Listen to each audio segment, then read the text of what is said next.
So are you concerned as a business owner that your employees are wasting too much time on social media during the day? Find out the answer to how we can stop that as well as other cybersecurity issues today on Cyber Sentinel.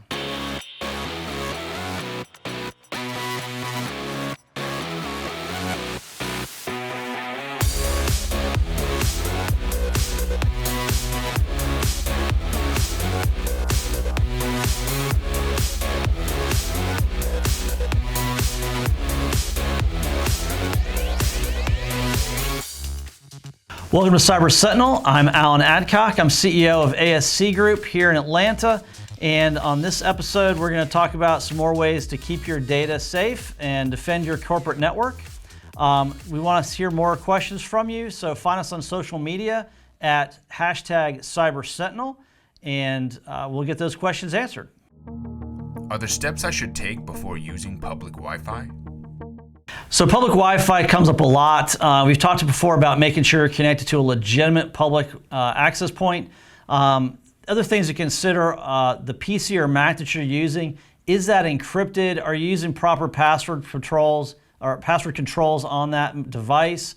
If you need to access corporate data or financial data from a public location, please make sure that you've got a VPN software client on your machine, that you've connected to that VPN before you go and access that data.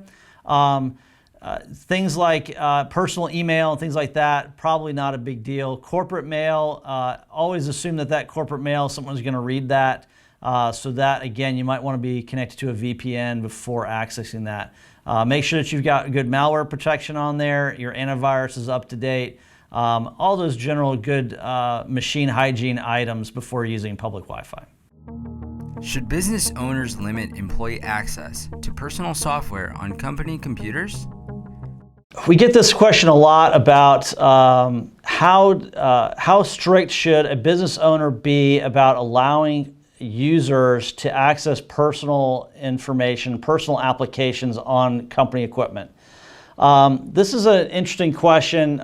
You want to have some freedoms for your staff to be able to access things like personal email, maybe social media during the day if they need that.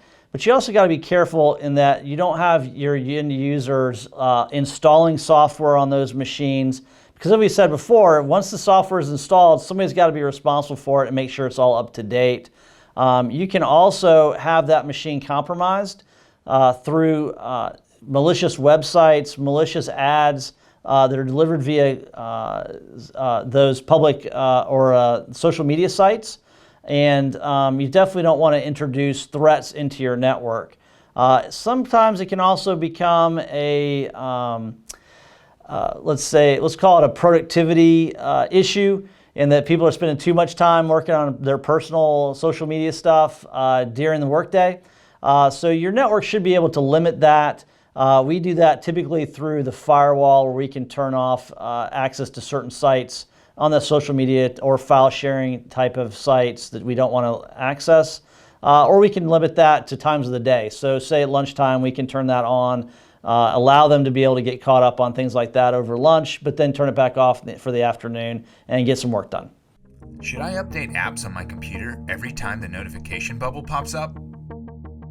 Yeah, so we get questions about app updates all the time. A lot of applications have where they'll pop up the bubble down there that says, hey, your Adobe Reader is out of date, update now.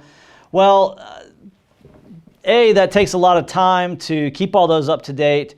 Oftentimes, you don't really want your users to even have rights to do those kind of updates. So that's a whole nother question about what kind of rights your user base should have on their corporate computers. But those bubbles in themselves, be it at work or at home, cyber criminals have figured out too that people don't really think about those. They see those little bubbles that pop up and people hit them and just roll with it. So they've been putting software on there or putting a website window that will open up. Looks very similar to a standard update window.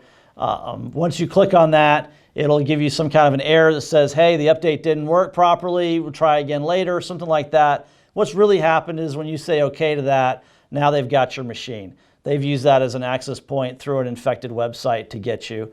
and now they can go and start loading malware or whatever else on your machine. So always be aware of those little application pop-ups.